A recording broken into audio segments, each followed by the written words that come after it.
சேலம் மாவட்டம் சங்ககிரியில் மின்சாரம் தாக்கி தற்காலிக ஊழியர் உயிரிழந்த விவகாரத்தில் மின்வாரிய அதிகாரி அலட்சியமாக பதில் கூறியதால் பொதுமக்கள் சாலை மறியலில் ஈடுபட்டனர்.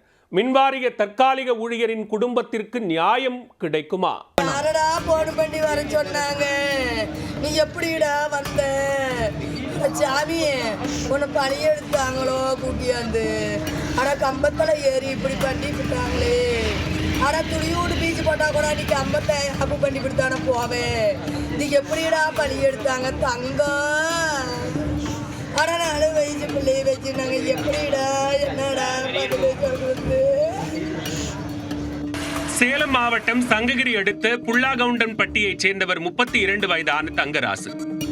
இவர் தேவூர் துணை மின்சார வாரியத்தில் பணிபுரியும் குப்புசாமி என்பவருக்கும் கீழ் தற்காலிக உதவியாளராக பணிபுரிந்து வருகிறார். கடந்த ஞாயிற்றுக்கிழமை அன்று மின்சார பணியாளர்கள் அனைவரும் விடுமுறையில் இருந்துள்ளனர்.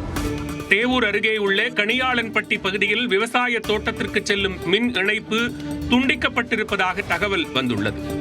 அதன் பேரில் தற்காலிக பணியாளர் தங்கராசு மின்சாரத்தை துண்டித்துவிட்டு விவசாய தோட்டத்தில் உள்ள மின்கம்பத்தின் மீது ஏறி பழுது பார்த்துக் கொண்டிருந்தார். அப்போது எதிர்பாராத விதமாக மின்சாரம் தாக்கியதில் மின்கம்பத்தில் தொங்கியபடியே தங்கராசு பரிதாபமாக உயிரிழந்தார்.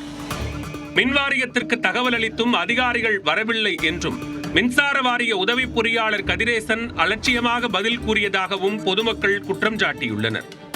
இதனால் ஆத்திரமடைந்த உறவினர்கள் எடப்பாடி குமாரபாளையம் செல்லும் பிரதான சாலையில் அண்ணமார் கோவில் அருகே சாலை மறியலில் ஈடுபட்டனர்.